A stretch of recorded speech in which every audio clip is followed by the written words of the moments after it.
Hello అందరికీ నమస్కారాలండి.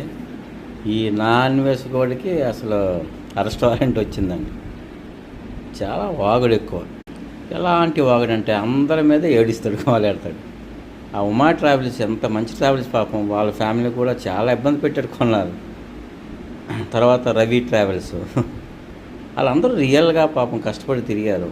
నువ్వు అక్కడే తిరుగుతున్నావు దేశంలో, ఎవరు బాగుపడకూడదా? లేనిపోయిన ఎలిగేషన్స్ పెట్టావు, నీ వీడియోస్ వ్యూస్ వస్తాయని చెప్పేసి. అది 300 కోట్లు 400 కోట్ల స్కాములని ఎప్పుడే నోటికి వచ్చిందని చెప్పేస్తున్నావు.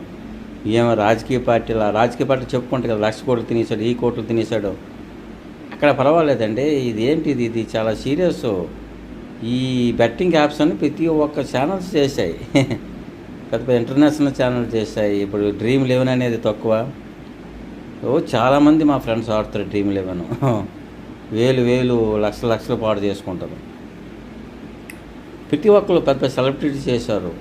ఎందుకు నీకు ఆ చట్టాలు? ఓకే, నువ్వు ఒక్కడివే దేశానికి ఉద్ధరించేస్తున్నావా? లేనిపోని ప్రారంభం పేలాడు. ఏమంటే మళ్ళీ సారీ అండి, మళ్ళీ ఇది ఒక పెద్ద ఎలిగేషన్స్. ఆయన అంతా అనేవాడు మీరా. ఆయన మరి మనీ మైండెడ్ అయిపోయాడండి. మరి అర్థం, తన వీడియో చూడండి, బాగుంటాయి. ఈయనకంతా ఘోరంగా తిరిగేవాళ్ళు ఉన్నారు, భయంకరంగా తిరిగేవాళ్ళు ఉన్నారు. కానీ ఇలాగా లేదండి. ఇంతకంటే పాపులర్స్ ఉన్నారు యూట్యూబ్లో, మీరు చూడండి. మీరు అర్థం చేసుకోవాలి. ఇప్పుడు వాడి పరిస్థితి, వాడు వస్తే ఇంకా అరెస్టే. లేనిపోయిన ఎలిగేషన్స్ లేనిపోయిన చేస్తాడు.